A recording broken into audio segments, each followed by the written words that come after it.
Ça fait plaisir de voir qu'un sujet aussi important, qui touche autant la politique française que l'évolution des rôles respectifs des professionnels de santé, puisse être impacté, d'abord écouté par une assemblée aussi importante, et impacté par ce qui se passe dans le reste du monde. On a une attitude générale qui est celle de concevoir que c'est à partir de la France qu'on fait beaucoup de choses et qu'on sait des choses de manière merveilleuse, mais souvent on n'écoute pas ce qui se passe à côté. Et je trouve que les expériences qui ont été, en particulier celle d'Amicha, qui ont été rapportées sont tout à fait extraordinaires. Le deuxième plaisir que j'ai à animer cette table ronde, c'est quand même que ça rétablit l'intégralité de la parité par rapport à toutes les tables rondes qui ont eu lieu jusqu'à présent. Voilà, je vous présente donc nos 5 intervenantes. Nous avons Amicha qui a pris la parole tout à l'heure, Claudine Esper qui, elle, est de l'Académie de médecine et spécialiste du droit de la santé, Corinne Ségalen qui est associée fondatrice de Calmedica, Cécile Monteil qui est médecin et qui est directeur médical de Digne Lumens, et puis Anne Brameau du Boucheron qui est infirmière et qui travaille dans le réseau Azalée.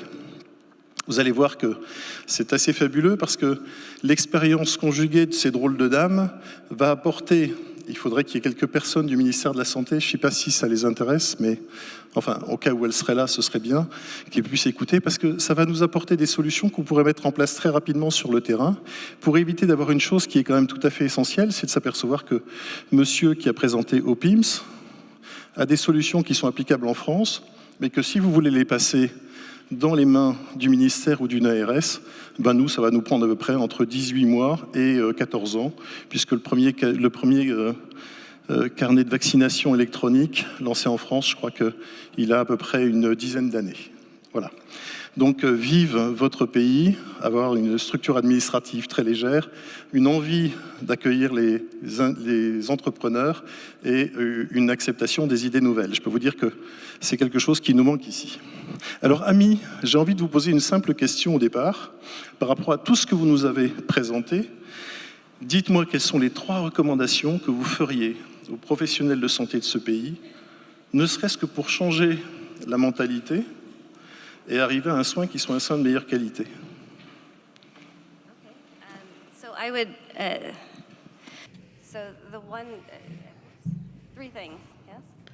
Trois choses, hein? Oh, 3, mais si vous en avez plus, pas de problème. Bien, je demanderai au ministère de penser à 3 choses.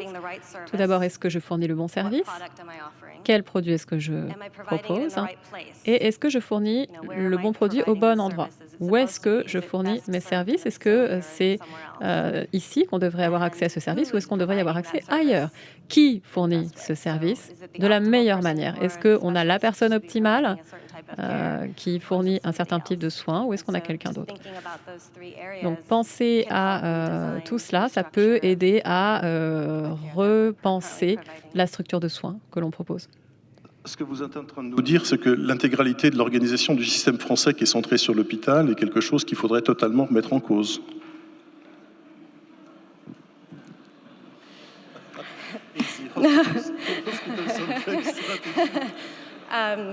Non, pas forcément. Non, ce que je dis, c'est que d'après notre expérience, une des premières innovations inversées qu'on a vues aux États-Unis, c'était Jack Tiger. Il a pris une idée qui venait des pays en développement, l'idée des centres communautaires. On a mis ça en place à New York il y a environ 10 ans. Et ça a été le premier domaine d'innovation inversée. Comment travailler avec les communautés? Parce que c'est là qu'il y a des besoins de santé. On a un membre de notre fondation en Californie qui travaille là où il vit. Et si, effectivement, peut-être que c'est une question qu'on peut se poser néanmoins, et peut-être que le ministère de la Santé peut réfléchir à ces questions. Mais je ne souhaite pas tout remettre en question. J'ai envie de poser tout de suite maintenant la question à Claudine Esper. On a essayé de faire changer des choses parce qu'il y a des gens très intelligents qui pensent beaucoup sur, en particulier, ce qu'on appelle la délégation de tâches. Délégation de tâches, ça va avec transfert de compétences, ou plutôt la personne à qui on délègue la tâche réclame le transfert de compétences, et celle qui veut déléguer la tâche n'a absolument pas envie de lui donner la compétence pour ça. Donc, par rapport à tout ça, j'aimerais bien savoir comment le système régulateur et le système législatif et le système réglementaire même, a pu s'adapter pour faire en sorte de permettre cette ouverture, je dirais, de porosité entre les différents métiers pour faire en sorte qu'ils évoluent. Oui, alors effectivement, vous faites référence à un mécanisme qui maintenant existe dans notre système de santé, qui a été mis en place il y a déjà un certain nombre d'années. C'est ce qu'on appelle les transferts et les délégations de tâches. Il faut savoir que dans notre système de santé français, les professions de santé sont réglementées, c'est-à-dire qu'elles sont totalement encadrées, elles sont décrites dans leur mission et elles sont encadrées par l'obtention des diplômes et la réalisation de formations. Et effectivement, depuis quelques années, on a dérogé à cela. Alors, on a mis en place ce qu'on appelle les protocoles de coopération qui entraînent des transferts de tâches, des délégations de tâches. Alors, c'est toute une histoire. Ces protocoles existent officiellement dans notre système de santé depuis 2009, mais précédemment, il y a eu une période antérieure intéressante, à partir de 2002, et on peut dire que dans ce domaine-là, il y a presque deux phases, 2002-2009 et 2009 à nos jours. À partir de 2002, le ministre de la Santé de l'époque, Jean-François Mattei, avait missionné le professeur Yvon Berland sur les professions de santé. C'est le premier rapport Berland en 2002, et ce rapport constatait que les professions étaient beaucoup trop cloisonnées et se prononçait donc pour une ouverture et pour que les tâches circulent mieux en quelque sorte. Alors ce qui est intéressant, c'est que aussitôt après le dépôt du rapport, il a été décidé que on tenterait cela par expérimentation.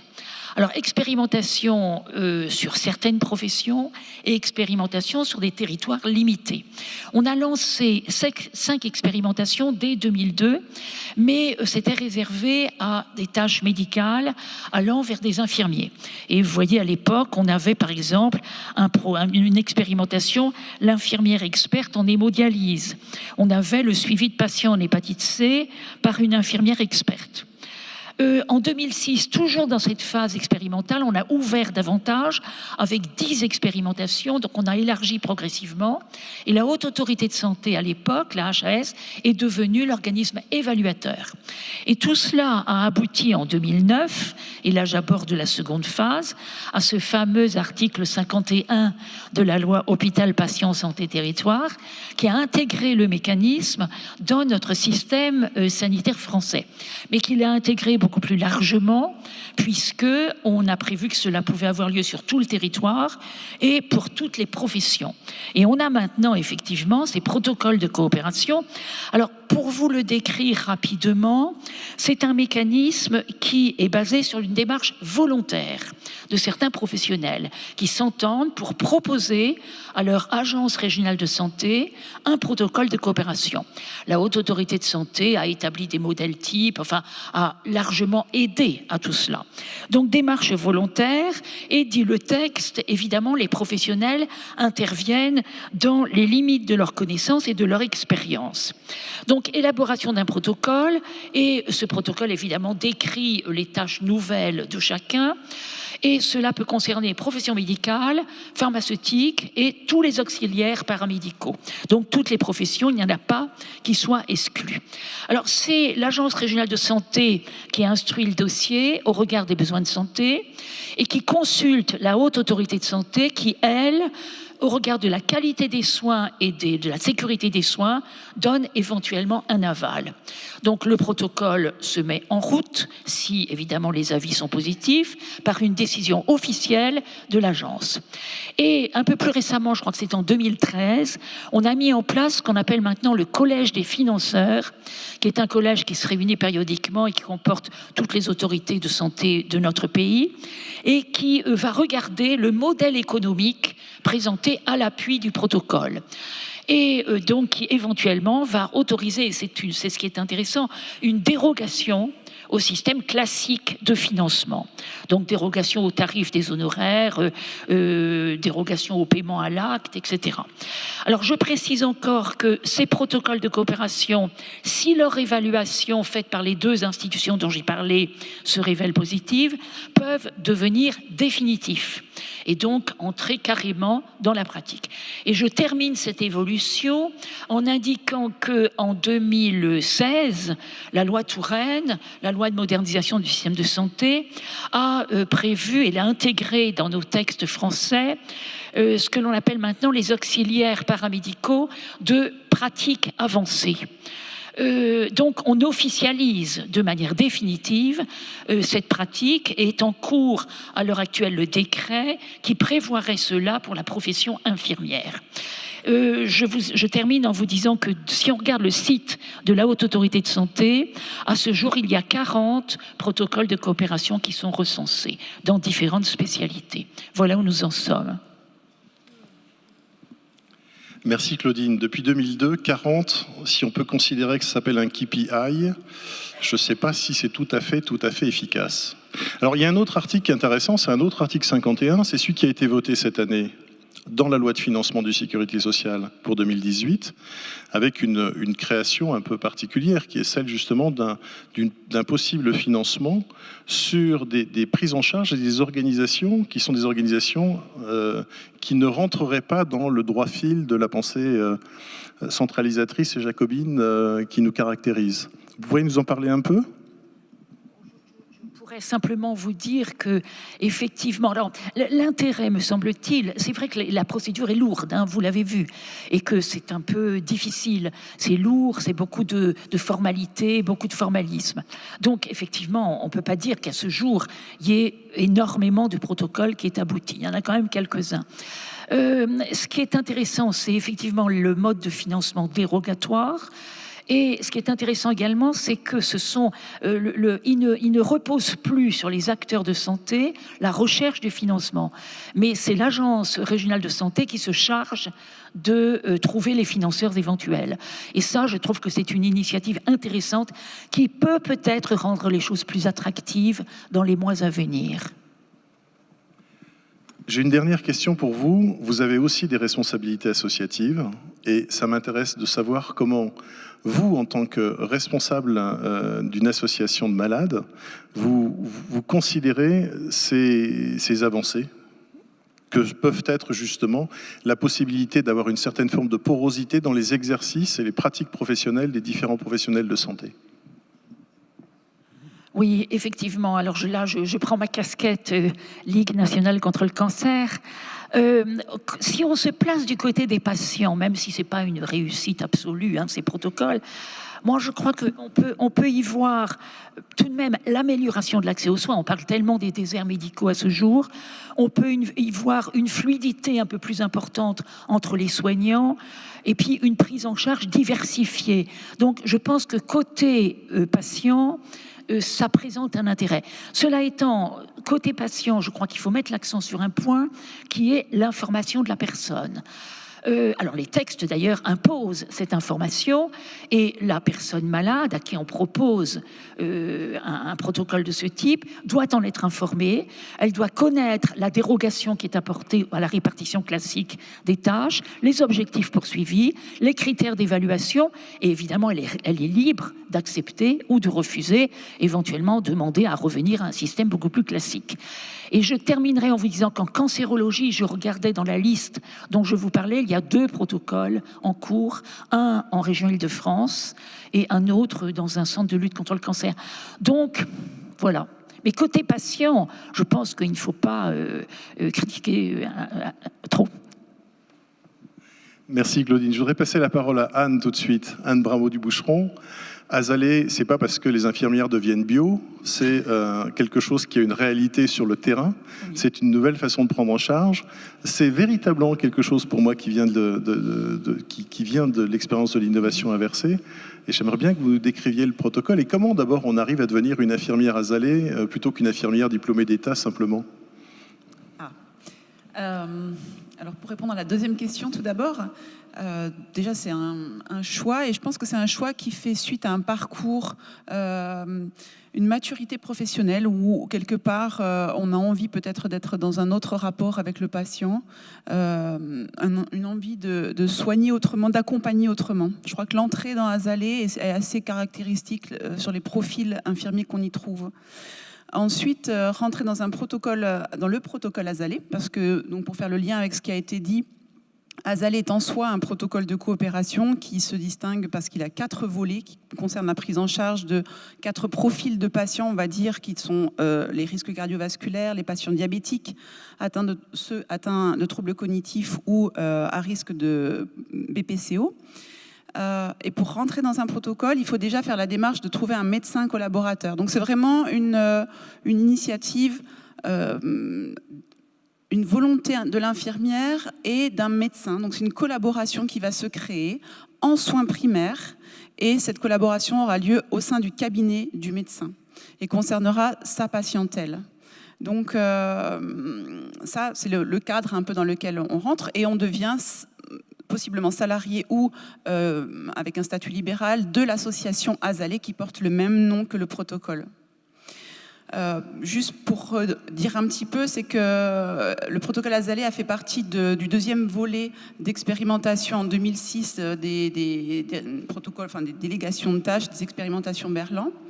Ça a commencé sur l'initiative du docteur Gauthier dans les Deux-Sèvres. Donc c'est vraiment parti d'un constat d'un médecin qui, à l'époque, était déjà dans un dessert médical et qui s'est dit « Moi, je n'ai pas vraiment le temps d'accompagner aussi bien que je le voudrais les patients qui présentent ces problématiques. Donc, les suivre, les accompagner, c'était déjà difficile pour lui à l'époque. » Donc, il s'est fédéré avec d'autres médecins. Il a été soutenu par l'URML de Poitou-Charentes à l'époque, et puis accompagné d'ingénieurs support, et qui ont pu tous ensemble développer le protocole Azalée. En 2004, l'expérimentation a commencé avec 4 infirmières. À l'heure actuelle, nous sommes environ 600 infirmières qui collaborons dans la proximité avec environ 2000 médecins. Ça, c'est vraiment le cadre général. Après, la pratique en particulier, on reçoit des patients qui ont été identifiés au sein du cabinet pour procéder à leur dépistage au regard des caractéristiques biomédicales qui sont en lien avec les protocoles. Et puis, on va les accompagner, les soutenir, cheminer avec eux. Et en ça, je rejoins tout à fait le témoignage précédent où on recherche vraiment cet accompagnement biopsychosocial qui est vraiment hyper important, parce que les changements de comportement chez les patients ne peuvent pas être prescrits. Donc on doit cheminer avec eux au plus près de leur réalité. Et parfois, effectivement, quand des problèmes sociaux bloquent, quoi qu'on en dise, on ne pourra pas avancer si on ne passe pas par la considération de ces problématiques-là. Je peux continuer encore des heures. Il y a quelque chose qui m'a beaucoup intéressé quand on a travaillé sur la table ronde. Ce sont 2 points qui sont pour moi à la base de l'innovation inversée. C'est que vous partez des besoins du malade comme on part des besoins du terrain. Quand on est dans un pays en voie de développement, on part des besoins du terrain. J'ai eu la chance de pratiquer la médecine au Gabon, et si on part pas du terrain, le système est mort. D'abord, vous faites ça, et la deuxième chose que vous faites, c'est que vous travaillez dans une démarche qui est une démarche absolument moderne, qui est celle des Living Labs. Et les Living Labs, c'est justement cette association de bonne volonté de professionnels, d'élus locaux, de structures associatives ou autres, qui, au lieu de mettre en place une solution qui viendrait d'en haut, essaie de trouver sur le terrain des solutions qui sont adaptées à la prise en charge ou à la résolution d'une problématique qui est une problématique donnée. Vous me parliez en particulier je crois que c'était les troubles du sommeil, et vous aviez fait un travail, j'aimerais bien que vous nous l'expliquiez, parce que ce travail de formation, de recueil de l'information et de formation des équipes est quelque chose qui est tout à fait étonnant et positif. Alors effectivement, ça a lieu dans plein... Alors, je reprendrai peut-être pour donner à voir vraiment comment ça se passe. C'est que quand je dis qu'on est à peu près 600 infirmières, il faut imaginer que à travers ces protocoles de coopération qui sont, enfin ces volets du protocole de coopération qui nous sont communs, chacune d'entre nous a une pratique infirmière singulière au vu de son propre parcours. Et en plus, elle va s'inscrire dans un cabinet avec un médecin qui va être, voilà, ils sont tous différents, sur un territoire qui va être aussi singulièrement différent.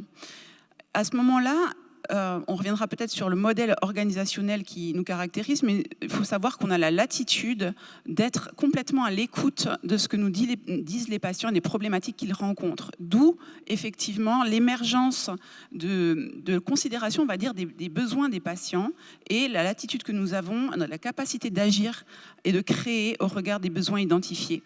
Donc, il y a des tas d'exemples. Peut-être plutôt que de revenir sur le problème du sommeil, j'ai un peu réfléchi et j'ai identifié des différents types d'innovations qui sont issues de ce que font mes collègues et moi. Il y en avait une première qui était une innovation en lien avec une communauté. J'ai une copine qui travaille dans le 93, donc juste ici, et qui a fait un travail autour de la communauté malienne. Donc l'innovation peut être complètement communautaire, avec les problématiques de compréhension et de représentation, notamment c'était sur le dépistage des cancers colorectaux dans la communauté malienne. Donc elle a fait ce travail-là et vraiment une réponse, une prise en considération culturelle vraiment très précise. J'en ai une autre qui... c'est un collectif, ils sont 2 infirmiers sur le territoire du Haut-Doubs, donc on change complètement de région, d'endroit.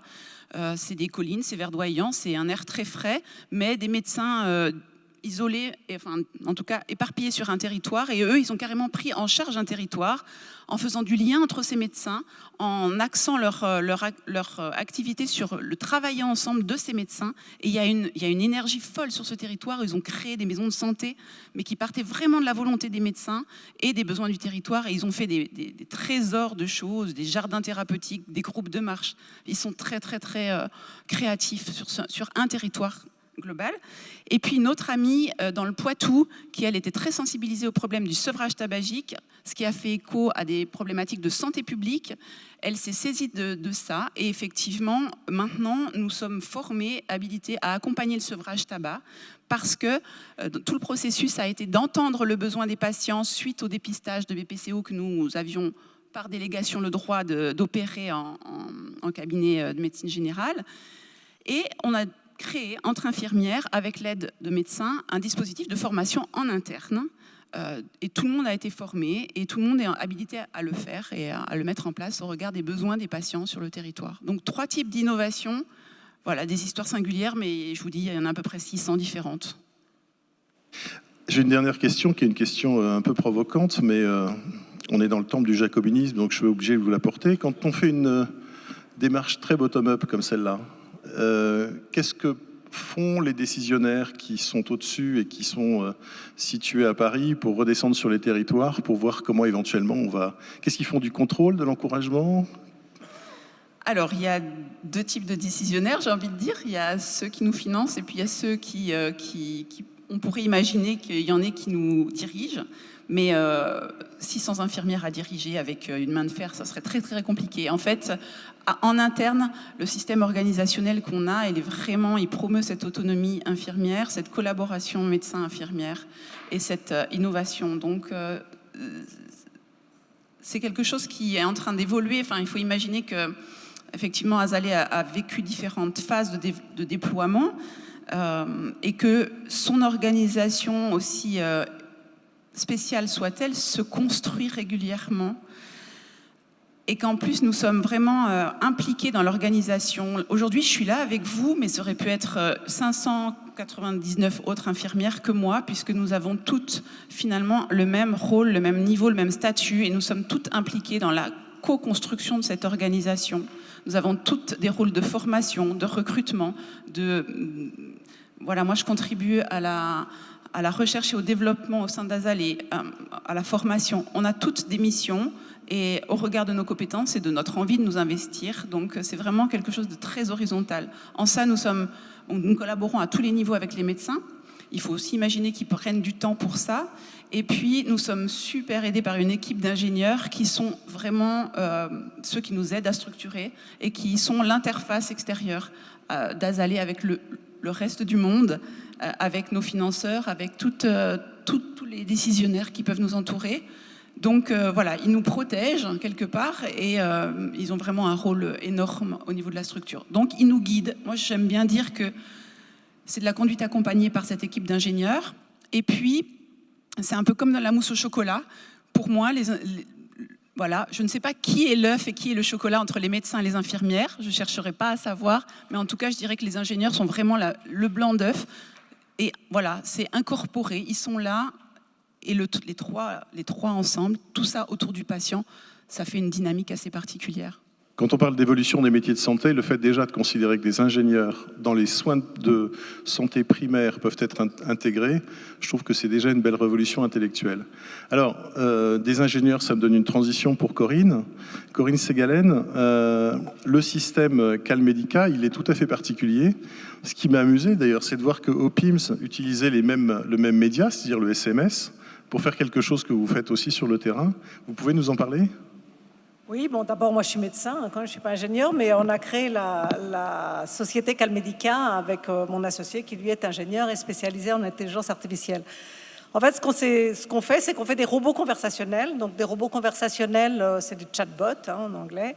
C'est-à-dire, ce sont des robots qui sont capables de dialoguer avec un humain. On a mis cette technologie au service de quelque chose qui nous semblait être un problème qu'avaient les hôpitaux à résoudre, qui est la gestion des patients ambulatoires, puisque les hôpitaux sont de moins en moins des centres d'hébergement, de plus en plus des centres de haute technologie, et donc ils ont à gérer des patients ambulatoires, et c'est souvent difficile pour eux parce qu'ils n'ont pas toutes les ressources pour pouvoir le faire. Donc, par exemple, je donne l'exemple dans lequel on a vraiment, c'est beaucoup développé, on est présent dans beaucoup d'hôpitaux, depuis le petit hôpital rural jusqu'à l'assistance publique hôpitaux de Paris, qui est la chirurgie ambulatoire. Donc, la chirurgie ambulatoire, tout le monde sait ce que c'est-à-dire que c'est le patient qui arrive le matin même de l'intervention et qui ressort le soir même. Donc, ça nécessite une préparation des patients au domicile et un suivi du patient au domicile. Et d'ailleurs, la Haute Autorité de Santé a recommandé qu'il y ait un contact avec le patient la veille et le lendemain de l'intervention. Donc, nous, ce qu'on a proposé, c'est que ce soit notre robot qui fasse ce contact. Et ce contact, il est fait par SMS, donc d'où le lien avec l'intervention sur le carnet de vaccination. Et en fait, le robot dialogue par SMS avec le patient, c'est-à-dire qu'il envoie des questions au patient la veille pour savoir si tout va bien, pour savoir s'il sera bien opérable, s'il compte bien venir, parce que quelquefois... il y a des programmations de dernière minute, et puis il lui rappelle les consignes qui sont indispensables, comme le jeûne, la toilette, la douche, etc. Donc, la veille, le robot se permet d'identifier en fait les patients qui risquent de poser un problème, et quand il a identifié ce problème, ça envoie une alerte à l'hôpital. Donc en fait, il y a un système de dialogue qui est doublé d'un système de surveillance, qui est doublé d'un système d'alerte. À J+1, donc le lendemain, le robot envoie des questions en demandant au patient s'il va bien ou quels sont les problèmes qu'il a. Et c'est la même situation, c'est-à-dire que le patient répond par SMS et le robot analyse les réponses et en fonction des réponses, fait ce qu'on lui a demandé de faire. Si jamais il identifie un problème, il envoie une alerte à l'hôpital. Donc, c'est un système qui est vraiment basé sur un système algorithmique. Les algorithmes sont prédéfinis à l'avance, sont validés par l'autorité médicale, c'est-à-dire l'autorité médicale, c'est pas moi, c'est-à-dire que c'est le client lui-même, c'est-à-dire le responsable de l'unité de chirurgie ambulatoire qui valide, qui prend la responsabilité médicale du protocole. Et ensuite, le robot donc, exécute l'algorithme qu'on a construit pour lui. Alors, comment les patients acceptent ce dialogue par SMS ? Ils aiment bien. Ils aiment bien parce qu'on a un de nos clients, qui est l'hôpital Saint-Antoine à Paris, qui a fait une étude où il a pris des patients qui étaient contactés par téléphone et des patients qui étaient contactés par SMS. Et à la fin, ils ont demandé à chacun, à ceux qui avaient été appelés, est-ce que vous auriez préféré être contactés par SMS? Et à ceux qui avaient reçu le SMS, est-ce que vous auriez préféré être appelés? Et en fait, il y avait beaucoup plus de patients qui auraient préféré recevoir de SMS que de patients qui auraient préféré être appelés. Et pourquoi? Parce qu'après, quand ils voyaient les patients, ils leur demandaient pourquoi. Et ils disaient que l'appel téléphonique est souvent disruptif. Il arrive au mauvais moment, vous êtes au milieu de l'open space quand vous travaillez. On parle de la chirurgie ambulatoire, donc c'est des patients qui la veille sont au bureau. Il arrive au milieu de l'open space, il arrive au supermarché, vous avez les deux mains sur le caddie et vous n'avez rien pour noter. Non mais c'est la vie, quoi. Voilà. Donc, et en fait, tandis que ça arrive sur le portable, ils peuvent le lire quand ils veulent et y répondre quand ils veulent. Ce qui fait qu'en fait, les patients aiment beaucoup. Et ça m'a amusé parce qu'il y a une étude qui a été faite par la ZIP sur la résistance, on peut dire, que pourraient avoir les patients ou les professionnels de santé aux nouvelles technologies. Et c'était assez intéressant parce qu'il montrait qu'en fait, les patients avaient beaucoup moins de résistance que les professionnels de santé à ces nouvelles technologies. Et est-ce que vous avez une expérience dans les pays en voie de développement? Alors, on n'a pas vraiment l'expérience dans des pays en voie de développement, mais on a l'expérience dans des régions... je dirais pas en voie de développement quand même en France, mais dans des régions un peu, par exemple, privées de 4G, puisque peut-être qu'un jour on aura la 4G partout. Vous êtes en train de parler de la Bourgogne, là, faites attention. Pardon? Vous êtes en train de parler de la Bourgogne, faites attention. Non, mais on est privé de 4G dans le métro aussi. Donc, c'est à Paris aussi. Il y a des endroits où ça passe pas. Donc, et ça, je pense que c'est quelque chose que nous ont finalement beaucoup appris les pays en voie de développement, c'est d'utiliser beaucoup plus le SMS. Parce que le SMS, ça passe partout. Même quand le réseau tombe, on le sait bien, quand on a tous pris le TGV, c'est impossible de téléphoner, on est coupé tout le temps. Ben, qu'est-ce qu'on fait? On communique par SMS parce que le SMS, il passe toujours. Et en plus, le SMS est un média qui est familier, les patients aiment bien. Et en plus, jamais on laisse un SMS non lu. Et ça, pour nous, c'est très important parce qu'on a des taux de réponse qui sont de 95%. Alors que souvent, les hôpitaux qui appellent les patients le lendemain, ils n'arrivent à en joindre que 60%. Alors, ils laissent des messages sur les boîtes vocales, mais nous, on arrive à avoir 95% de réponses parce que justement, on n'est pas très disruptif, on ne demande pas grand-chose, juste répondez oui, répondez TVB, etc. Donc, c'est assez bon. Et du coup, on a ce très bon taux de réponse permet en plus d'avoir une très bonne traçabilité de ce qui a été fait. Du coup, pour l'ensemble des patients, on sait toute la traçabilité du suivi. Merci beaucoup. Alors, on va passer à la partie la plus difficile, parce que pour faire changer les mentalités et les concepts, encore faut-il changer vraiment les professionnels, et changer les médecins, c'est pas simple. Cécile, ça c'est la partie dure, ça, parce qu'en plus, on est face à des académiciens, donc changer les médecins, c'est pas simple, vraiment pas. Et en particulier, il faut changer la formation initiale. On a vraiment des problèmes dans ce pays, ça fait quand même quelques rapports qui sont sortis également sur le sujet. Il y a beaucoup de choses à faire pour pouvoir changer les mentalités au sein des jeunes professionnels et des jeunes confrères. Comment on peut faire avec justement des techniques qui sont des techniques plus modernes, peut-être plus disruptives, des choses qui n'appartiennent pas à la pédagogie du traditionnel, on va dire, pas du passé, mais traditionnel. Comment on arrive à ça ? Alors heureusement, impossible n'est pas français, donc tout peut arriver. Effectivement, on a un petit souci en France, et pas qu'en France, je pense, c'est qu'on enseigne toujours la médecine comme il y a 100 ans à peu près, et donc on forme pas du tout nos jeunes médecins à toutes les nouvelles technologies qui arrivent et au changement de la société qui arrive. Il n'y a pas finalement que les nouvelles connaissances médicales et scientifiques, il y a aussi la société qui évolue. Moi, de mon expérience, donc j'ai un parcours un peu finalement ovni, puisque dès mon externat, en fait, je me suis dit que je voulais une double carrière, faire de la médecine, mais aussi participer au développement des nouvelles technologies pour arriver à les intégrer au sein de la médecine pour les technologies qui ont bien sûr une grande valeur ajoutée. Et donc, tout le monde me disait, mais t'es complètement folle, mais c'est pas ça la médecine, mais si tu vois pas des patients 100% de ton temps, c'est que t'aimes pas les patients. Enfin bon, j'en ai entendu des vertes et des pas mûres. Et alors que pourtant, finalement, c'est ça qui fera que les choses avanceront.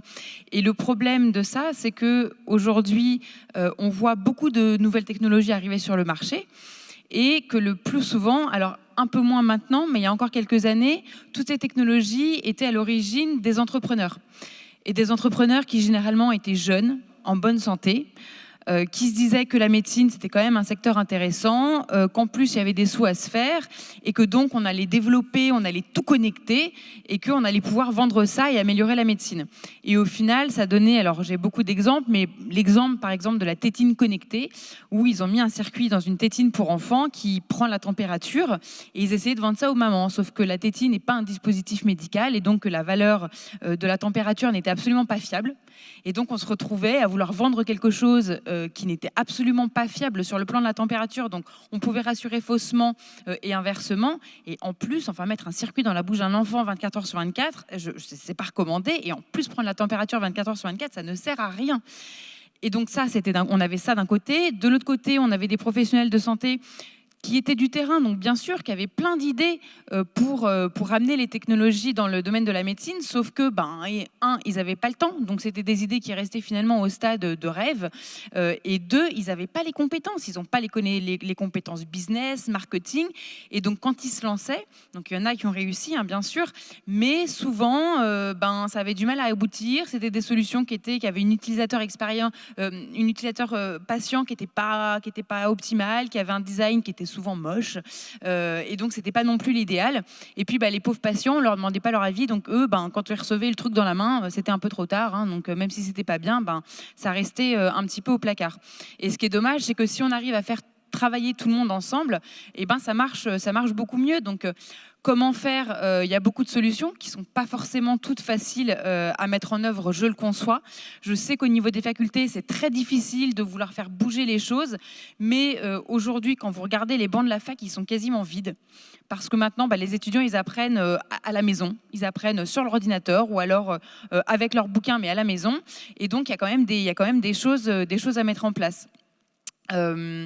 Pour ce qui est de ce que moi, ce à quoi je participe, donc je travaille dans un laboratoire de simulation qui s'appelle Illumins et qui est universitaire. C'est un service partagé de l'Université Sorbonne Paris-Cité avec plusieurs plateformes, une à Paris-Nord, une à Paris Diderot, une à Paris Descartes, et c'est celle-là sur laquelle je travaille.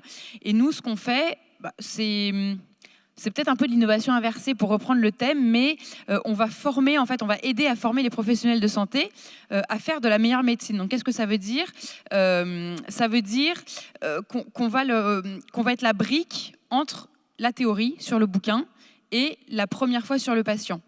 Donc aujourd'hui, pour donner un exemple très concret, quand moi j'ai appris à faire une ponction lombaire, j'ai appris sur un bouquin avec un petit paragraphe et un petit schéma.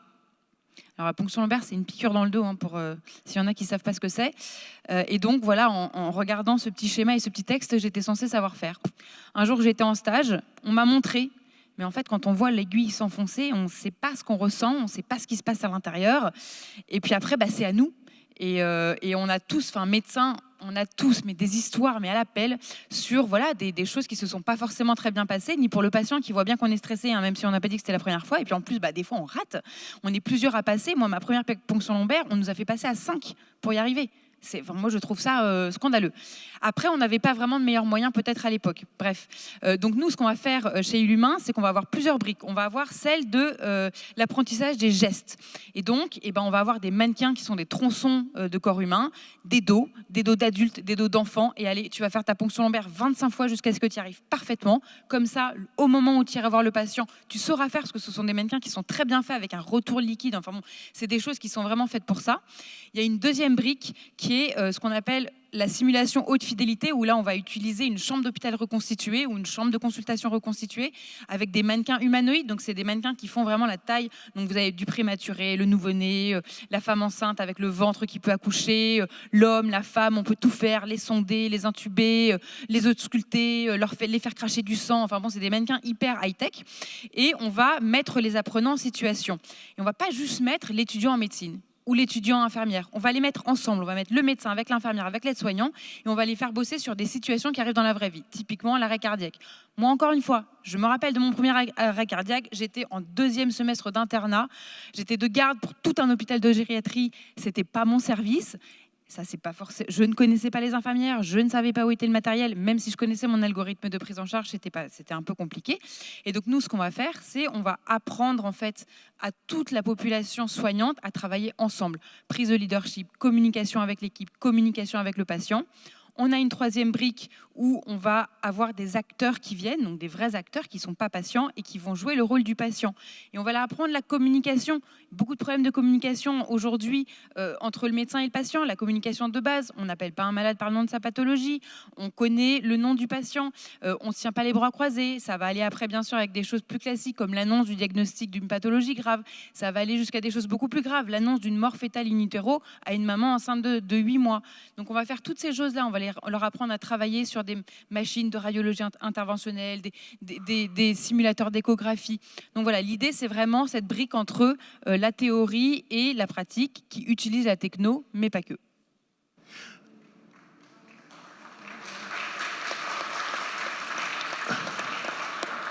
C'est utile. Messieurs les professeurs de médecine, il va falloir se bouger les méninges pour s'adapter à tout ça. Ça va être super intéressant. J'ai presque envie de refaire mes études. Moi, j'ai juste une question. Le rôle du médecin, il va évoluer il va changer ? Oui. Guy Valencien disait le médecin va devenir, parce qu'il va se faire manger par les robots, il va falloir qu'il devienne transgressif et que quelque part, ce soit l'allié au quotidien du malade par rapport à toute sa problématique de prise en charge et non plus simplement l'ingénieur expert de la maladie qu'il doit traiter ou de son organe. Bah, tout à fait, le rôle du médecin est voué à évoluer et c'est ça aussi qu'on n'apprend pas encore aujourd'hui dans les facultés. Et ce qui se passe, c'est qu'en fait, finalement, on le voit au travers beaucoup des médias. Et donc, vous regardez les médias et qu'est-ce que vous lisez ? Le médecin va disparaître, le médecin est un dinosaure, le médecin est corporatiste, la médecine sans médecin, le patient va sur Internet et n'aura plus besoin du médecin. Finalement, quand on est médecin finalement et que on a une pratique qui nous prend tout notre temps, qu'on n'a pas le temps de s'intéresser à autre chose, qu'on comprend rien à ce qui se passe parce qu'on nous a pas appris, qu'on se prend ça dans la figure, il y en a beaucoup qui se referment en fait. Et on a beaucoup tendance à dire les médecins sont pas prêts, ils veulent pas. Moi, je pense pas qu'ils ne veulent pas. Je pense qu'en fait, ils ne savent pas. On leur a pas apporté l'information et puis ils s'en prennent plein la figure et donc, forcément, il y a un petit peu un sentiment de défense et de rejet. Mais je pense que quand on leur explique, généralement, ça se passe très bien. Et souvent, ils se disent « Ah oui, mais en fait, moi, ce qu'on me dit, c'est que demain, le patient va arriver, il aura plein de données, de plein d'objets connectés. Moi, je vais devoir regarder tout ça entre 3h et 4h du matin, mais j'ai pas le temps, mais c'est pas mon métier de faire de la data. » Et il n'a pas tort et ça va pas se passer comme ça. Donc, son rôle va évoluer, ça c'est sûr. Après, il va pas être remplacé par la machine. La machine, c'est un outil. La machine, d'abord, les systèmes experts, il faut les nourrir et il faut un humain pour les nourrir. Et donc, il va toujours falloir des experts pour nourrir les systèmes experts. Ensuite, cette machine, elle va pouvoir aider le médecin dans son diagnostic, dans le choix thérapeutique, le choix qui va être fait avec le patient. Mais il y a plein de choses que la machine ne peut pas faire et on l'a tout à fait entendu cet après-midi. Cet après-midi, on a entendu les mots patient singulier. On a entendu le mot compassion. On a entendu le mot empathie. On a entendu le mot espoir dans les yeux des patients. On a entendu le mot amour. Et en fait, si aujourd'hui la machine est capable même de reconnaître les émotions chez les patients, peut-être elle peut reconnaître ce besoin d'espoir dans les yeux d'un patient, elle ne peut pas y répondre.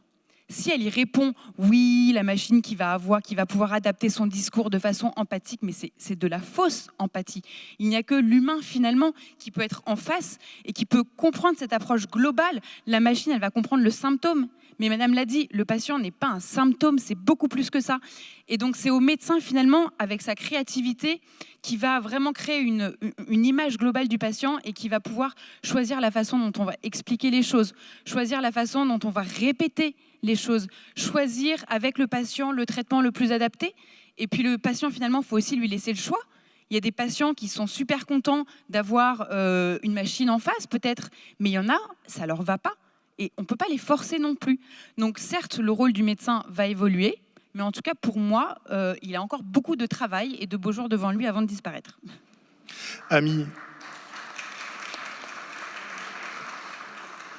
Ami, j'ai une question à vous poser. Il n'y a pas quelque chose à créer ensemble, là, entre Cécile, Corinne, vous, c'est-à-dire elle apportant une couche de technologie et vous apportant une couche d'humain? Oui, complètement. Surtout quand on travaille avec des groupes aussi vastes et étendus, il y a souvent des barrières technologiques. Alors nous aimerions bien sûr avoir beaucoup plus de technologie au comté de Los Angeles, ça c'est clair. Alors, on a fait des essais. Bon, là encore, c'est un défi parce qu'il s'agit d'un service public.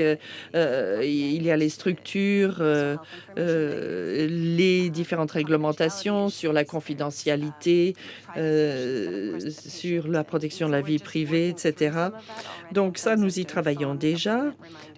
Par exemple, nous faisons des rappels par téléphone, mais il y a une demande effectivement pour les SMS. Il faut faire tomber des barrières structurelles liées aux syndicats, etc. Mais effectivement, ce que vous décrivez, c'est quelque chose de tout à fait intéressant. Tu as un micro. Puis après, on passera la parole à la salle pour savoir s'il y a des questions. De quelque chose qui est le travail des infirmières, mais c'est exactement la même situation. C'est-à-dire qu'en fait, le robot va enlever aux infirmières un travail qui n'était pas celui qui est vraiment celui d'une infirmière, c'est-à-dire d'appeler des patients qui vont bien pour savoir si ça va, pour s'apercevoir qu'ils vont bien. C'est pas le travail d'une infirmière. Et du coup, ça leur a permis, l'utilisation de notre robot a permis de dégager du temps des infirmières, et Dieu sait que les infirmières, il n'y a pas pléthore d'infirmières dans les hôpitaux, donc ils sont très contents de dégager du temps des infirmières pour justement mettre en place, par exemple, des consultations infirmières dans les hôpitaux pour les patients qui sont en chirurgie ambulatoire, pour pouvoir bien leur expliquer comment ça va se passer, ce que les médecins eux-mêmes n'ont souvent pas le temps de faire, de bien leur expliquer le jeûne, etc. Et du coup, tout ça contribue à la qualité de la chirurgie ambulatoire. Les patients se sentent mieux pris en charge parce que les infirmières ont plus de temps le jour où ils sont là pour s'occuper d'eux et répondre à leurs demandes. Donc, c'est vraiment, je dirais, mon associé qui se targue souvent d'être d'origine rurale, même si son père était médecin dans le 17e, il dit, c'est comme si vous donnez un tracteur à un paysan. Il ne va pas dire, mais moi, mon métier, c'est de tirer une charrue. Hein. Donc, c'est vraiment comme ça qu'il faut comprendre tous ces outils, à mon avis. Les ressources humaines aussi, le fait qu'en fait, au bout d'un moment, quand on n'a pas assez de médecins ou pas assez d'infirmières, c'est aussi bien d'avoir ce type d'outils, tout à fait, hein, c'est complémentaire. Non. Je pense effectivement qu'il y a des situations... Merci. Il y a des situations peut-être un petit peu différentes dans le milieu hospitalier que dans les soins primaires. Moi, j'ai l'impression que la technologie, c'est pas quelque chose... c'est quelque chose qu'on intègre et qu'on va forcément intégrer parce qu'on ne peut pas aller contre cette évolution. Pour autant, je pense que en soins primaires, c'est-à-dire qu'on n'est pas sur l'électif, on n'est pas sur les chirurgicales, on n'est pas sur de l'entrée hospitalière, les gens ont besoin et ont plaisir à ce contact humain et à cet accompagnement aussi de la technologie. C'est vraiment, moi je vois ça avec mes patients qui sont friands effectivement d'expérimentation, d'applications, de matériel. Pour autant, je travaille assez avec eux sur l'expérimentation et l'apprentissage du choix. En quoi cette application fait du sens pour vous? Qu'est-ce qu'elle vous apporte? Qu'est-ce que vous en pensez? Et cet accompagnement-là, par l'humain, de la technologie, il est intéressant. De même que le médecin généraliste, quand il utilise des balances connectées, des choses comme ça, il nous envoie quand même observer au domicile du patient, parce qu'il n'y a pas que ça. Donc oui, moi je le perçois vraiment comme une aide, quelque chose qu'il faut savoir... il faut avoir cette ouverture d'esprit à accueillir tout ça, mais rester aussi critique et ne pas perdre le sens de l'humain, parce que, en tout cas, dans la maladie chronique, c'est quelque chose qui est vraiment une dimension que, pour nous, en tout cas, c'est vraiment très important.